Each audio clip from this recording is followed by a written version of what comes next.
News Hour. I'm Jonathan Steele, your host. So this week we had a couple of newsworthy items, some depending on what side of the aisle you're on, I guess, or whatever they might call it in motor racing, whether you're on the Ferrari, Mercedes side or the Red Bull side. Of course, the news has been filled with the fact that Red Bull did in fact go over the spending limit of 114 million pounds last year by an estimate of 5.7 million pounds.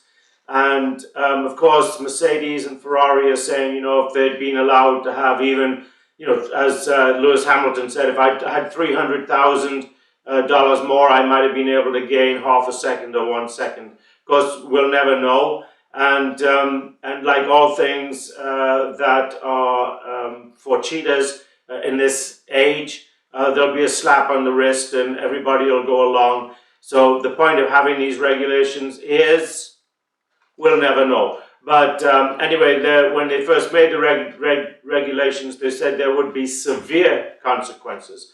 Well, as we're finding out, the consequences, and 5.7 million pounds is quite a lot of money. Now they're saying that a lot of that money went to food and stuff like that for the crew, the pit crew and all of the folks that travel and stuff like that. But, if every team went over that amount, like I said, what's the point of having the regulations if you're not going to, if you say you're going to really be strict about the regulations, be strict about the regulations. Now, if that means Max Verstappen loses his title from last year, well, so be it. He may not have got that title if they had not cheated. We'll never know. Because Formula One are not really going to do anything about it. So before we get going this week, let's thank our sponsors. As always, our sponsors are Phenology, Cloud Hub, Off the Press, El American, Inform America, and Moms for Liberty. And we thank all of our sponsors for continuing to support our show, and hope that as we bring each one to you, you'll look them up on the internet, and if there's products or services that they have that you could use, then please do so. So this week we're going to do a history on a guy called Jochen Rindt. Not a lot of people know about Jochen. He was born in Germany in 1942, and he died at Monza, Italy in 1970. Now what's interesting about Jochen is that although he was born German, he always raced under the Austrian flag. And nobody really knows why. But I have a few German friends, and there was still, remember, we're talking about here not but 10, 15 years after the Second World War. So there's a lot of Germans around that time that grew up that felt guilty about being German. Of course, as time has passed, that's faded away. But as I said, my friends who are both German doctors for all their life have felt guilty about Germany and the Second World War, and why kids would feel guilty about that, I have no idea. We can never feel guilty for what the previous generations have done. Otherwise, every human being would go around feeling guilty. But anyway, Jochen only raced under the Austrian flag. Never really told anybody that he was German, but he was born in Germany. But anyway, he started his career, like a lot of the Formula One drivers of that era, he started his career as a rally driver. He first drove for Simca, and then he drove for Alfa Romeo.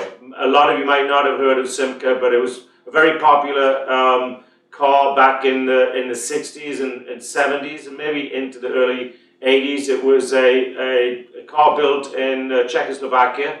And for all you history buffs, Czechoslovakia was taken over by the Russians, the Soviet Union at that time, in 1968.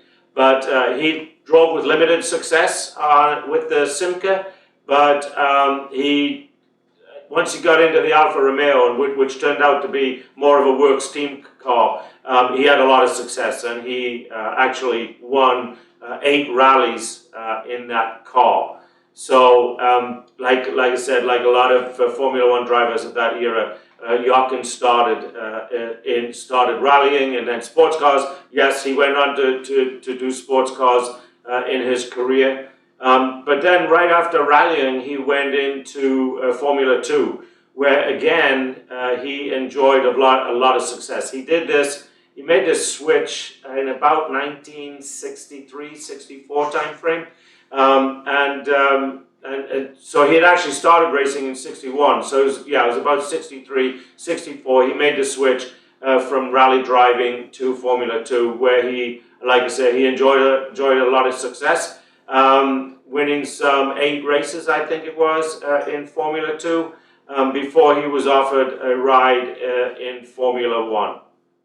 So we'll take a break here for a message from our sponsors, and this segment of the Formula One News Hour has been brought to you by Off the Press.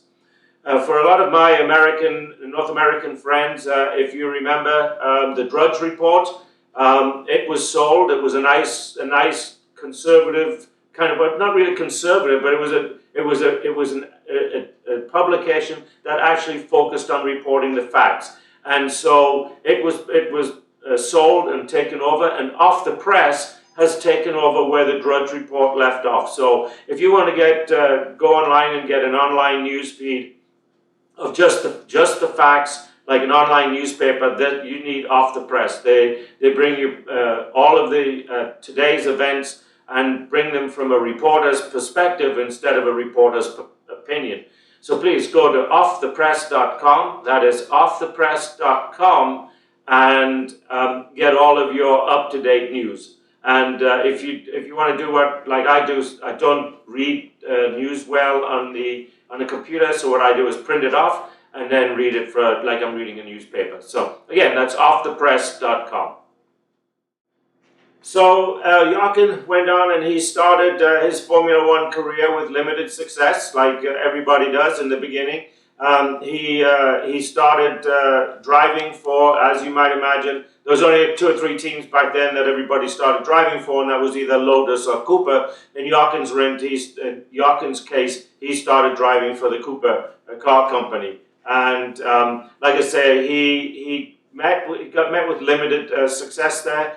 A lot of the times, remember what we've said many times about the percentages for driver, car, team winning races, and back then,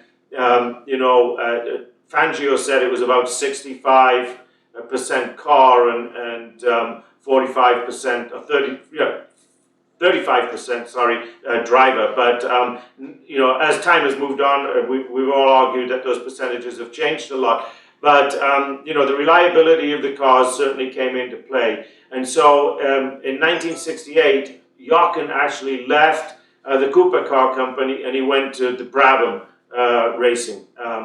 Jack Brabham, a very successful Formula One race driver in his own right, formed his own racing team, Brabham Racing, and there he started to have more success and actually started winning some Grand Prix. But most of his success would come after he left Brabham and went to, you guessed it, Lotus with Colin Chapman. Lotus were at the time probably the forefront thinkers when it comes to technology in these cars. And around the time, if you remember, Lotus came up with ground effects. They had the Ford Cosworth V8 engine in them. They did a lot of good things. They did a lot of things that led to a lot of bad results as well. But for the most part, Lotus enjoyed a huge amount of success going with guys like Jochen Rindt, Jim Clark, Graham Hill, the whole host of them. So anyway, Jochen Rindt joined the Lotus Formula One team in around 1969 is when he started driving for Lotus. So in his first few races for Lotus, he gained a lot of success, and he was actually on his way to winning the 1970 Formula One Grand Prix championship when he died. And I'll say he was on his way to winning because he was in close competition with a guy called Jackie Ickx. Jackie Ickx is still alive. You can still see him today at the Formula One races.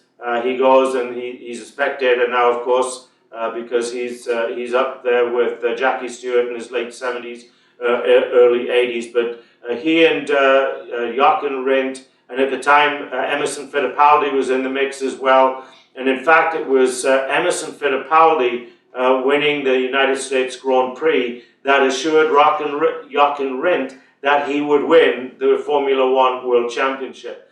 He is the only driver ever to win the Formula One Championship posthumously. That's because Jackie Ickx could not make the number of points needed after Emerson Fittipaldi won that United States Grand Prix.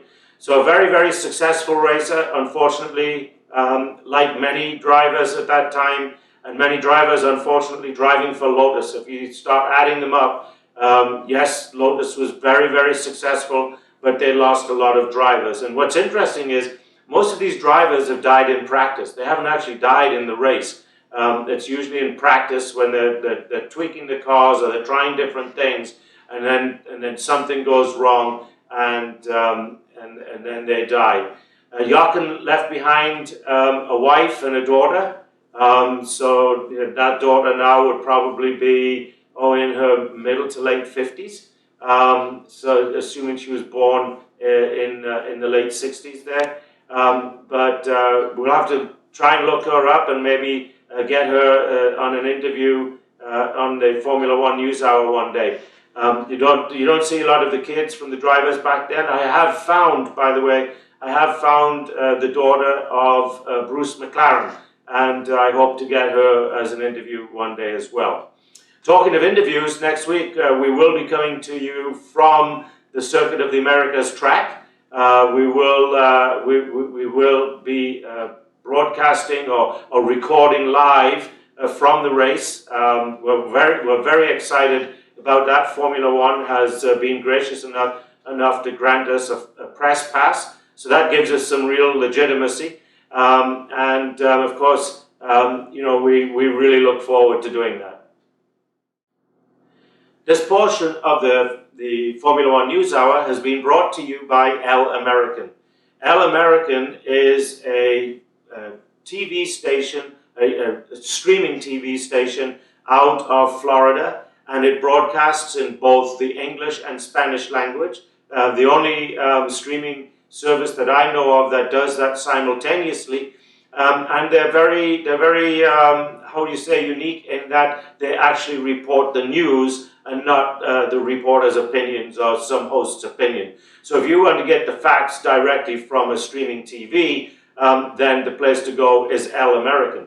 El American will bring you the facts that you want to know about what's going on in the world factually, instead of from a perspective or an opinion. Then please go to elamerican.com. That is elamerican.com.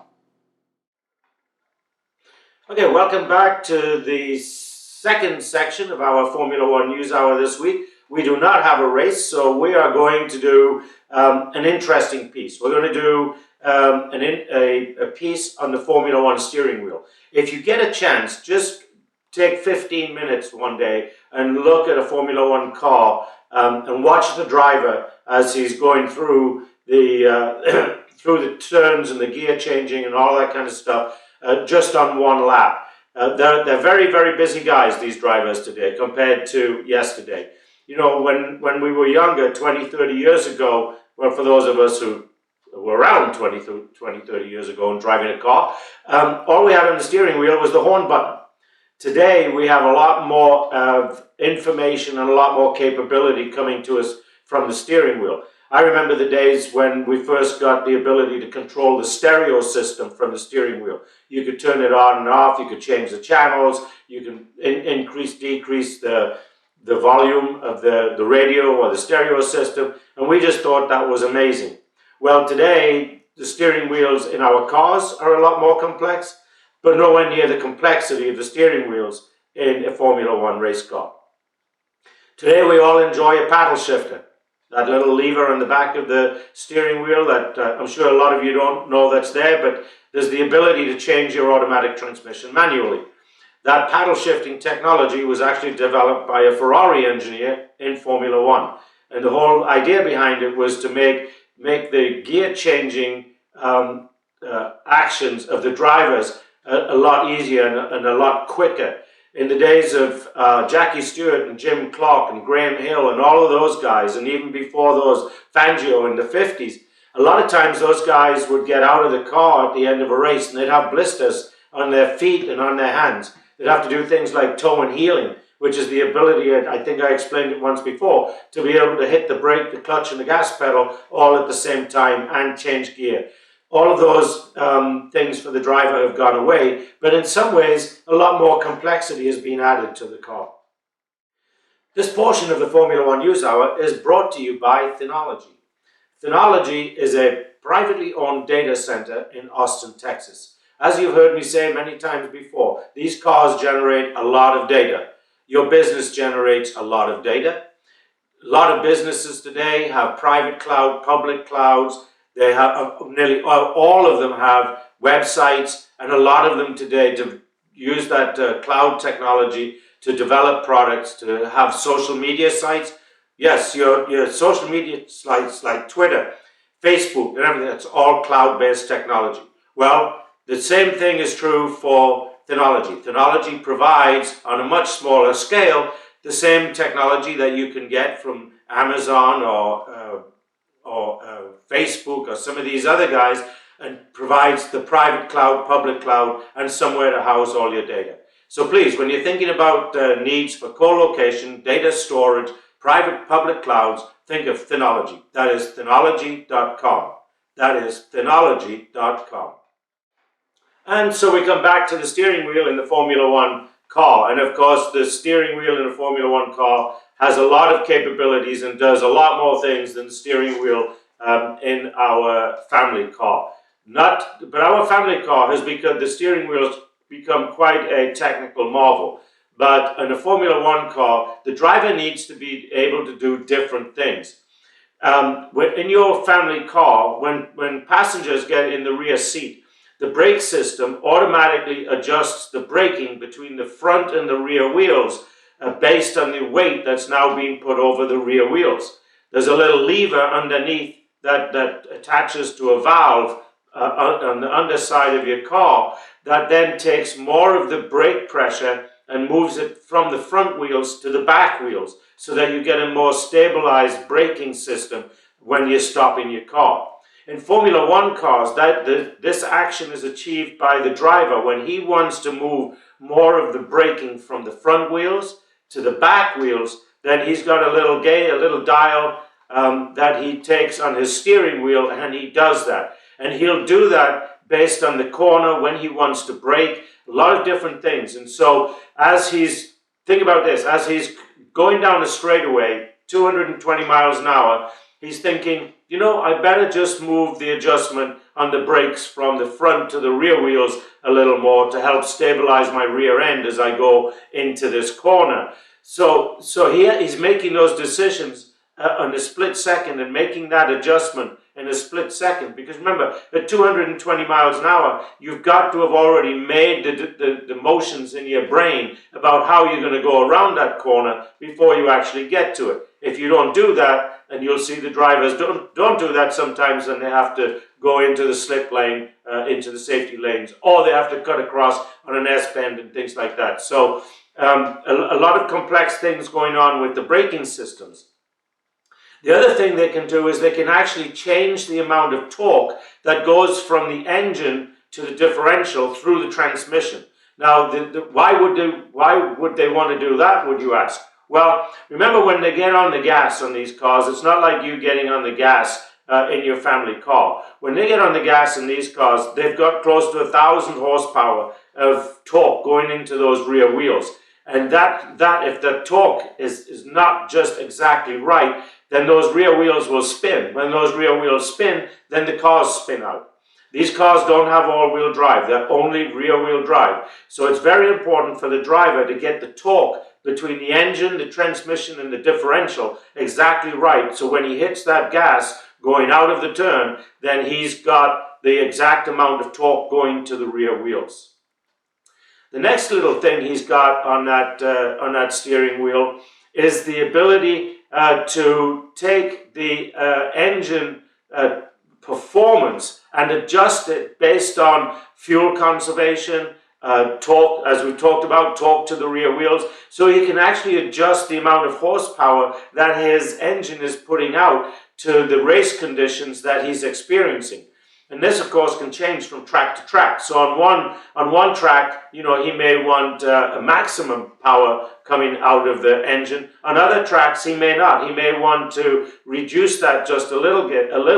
And again, this is all based on the topology of the track, the corners, the number of times that he's changing gear. These guys are changing gear, let's say on average about 50 times per track. And if you think they're going through the tracks here at about a minute 30, a minute 40, minute 50, depending on which track it is. But they get through these 2.5 mile, 3.5 mile circuits very, very fast, and that takes a lot of gear changing.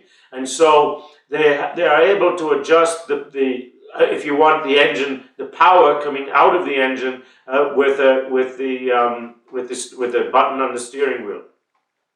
The other thing that the drivers are doing all the time is they are talking to their team, and the team is talking to them. So there's a button on the steering wheel. It's kind of like an old-fashioned radio button. Actually, you hit the button and you can talk to the team and tell them what's maybe they're losing power through the engine. Or the most common one that I've heard them talking about is I've lost a gear, or it won't downshift, or I can't adjust the brakes. And so what the driver is not able to do from the steering wheel that he needs to do and needs to be corrected, then he can press that talk button, talk to his team, and then the team will make the changes to fix the problem. So this is an on-the-fly, real-time fix that they're doing many times on these cars.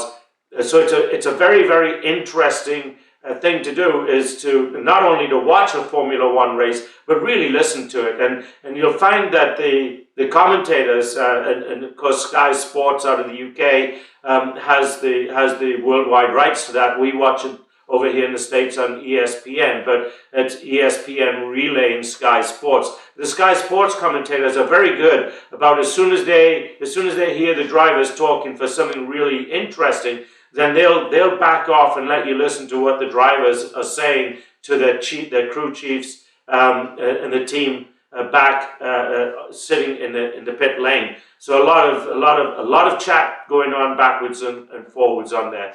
Now, these cars, when they come into the pit lane and they stop for a tire change, they don't have a neutral on the paddle shift, so they've actually got a neutral on the steering wheel. So when they get to the pit lane, they hit that button, and now they're in neutral. And the nice thing is, like if they spin out or something like that, and they got to back that car up, if they hold that neutral button for about 2 to 3 seconds, that engages reverse gear. It's not a gear that they want to use ever during a race, but every now and then they'll get into a condition or a spin off or do something like that, and they've actually got to hit reverse gear. And they do that by hitting a button on the steering wheel. Now, another nice thing about the steering wheel for these guys, and yet somehow some of these guys miss it. But there's actually there's a speed limit on the pit lane. So at most tracks it's 80 kilometers an hour, and because these are all European-based cars, we deal in kilometers and not miles per hour. Fortunately for all of us that live over here in the States, the TV Sky Sports does a nice thing, and they've got the kilometers per hour and then the miles per hour for us, so we don't have to do that calculation quickly in our brain. Anyway, back to the pit lane speed limits, and so in most of the tracks it's 80 kilometers an hour. Some of them And we saw this a couple of weeks ago in Singapore, where the pit lanes are really narrow. Then that drops down to 60 kilometers an hour. So they don't want the drivers to be worrying about speed and getting their speed down, because on the steering wheel, of course, they got a speedometer. But so there's a button there, and they hold that button, and that automatically holds the car to the exact speed of that pit lane.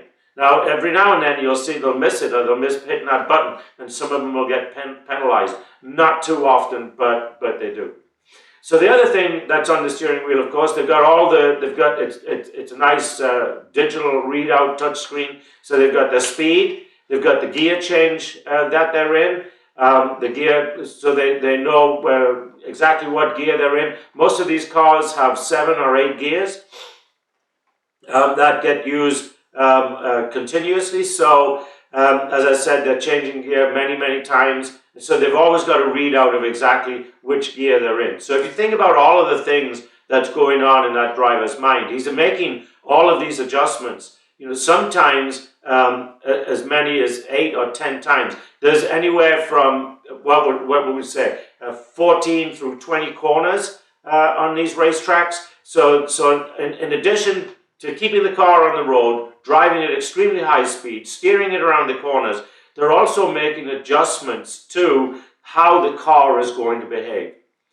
Now, you say, well, how long does it take them to learn that? Well, it takes them a long time. That's why today, most of the drivers have been driving go-karts.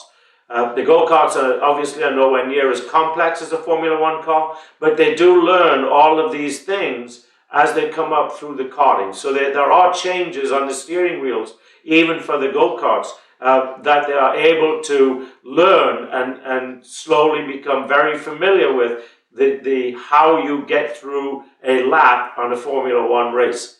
And like I say, it doesn't take long. They're at very high speeds, and it's still a very dangerous sport, and only a very few guys get to enjoy the privilege of driving a Formula One car. So anyway, the last thing I'm sure you want to know is, well, how much do these steering wheels cost? Well, let me tell you, you can go down to your Mercedes dealer and buy a nice Mercedes sports car for the cost of one of these steering wheels. There's no exact price given, but the interesting thing that you should know also is every steering wheel is molded to the driver's hands. Think about that. The steering wheel is built and molded to each driver's hands. And they typically have 2 to 3 steering wheels per car. So they might have one steering wheel for practice, another steering wheel for qualifying, another steering wheel for the race, and then of course they're using one of those 3 all of the time where they're trying to do changes. So, and they're trying to find out what happens. So there's like a test steering wheel. One of those 3 is also a test steering wheel. So these guys are made specifically for each driver. Each driver has those buttons a little different from the rest. So, like I said, nobody will really tell you exactly how much the steering wheel costs, but the estimated number is somewhere between $50,000 and $100,000. For me, I would probably guess it's a little on the higher side than on the lower side. So please, take 15 minutes, even if you're not a big Formula One fan. If you're a techie fan, you've got to love these steering wheels, because the things that these drivers do with these steering wheels is just amazing. So this portion of the Formula One News Hour has been brought to you by Inform America.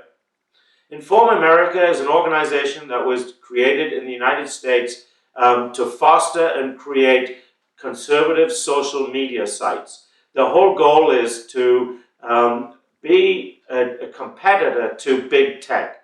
And that by what they do is they incubate smaller companies. One of them is Off the Press. That is an Inform America company. And so Inform America takes guys and girls with great ideas, and they fund them and help them grow their social media site. Or it could be not necessarily a social media site. It could be just a really good website or or streaming site for news, things like that. Something like El American. El American is not part of Inform America, but they do foster and help create conservative media to come in competition with and to give an opposing point of view to the big tech social medias that dominate the news over here. So please go to Inform America. If you've got a few $1,000 or even a few $100, please donate. Go to informamerica.com. Informamerica.com. So this week's podcast has come to you from Ohio, the town.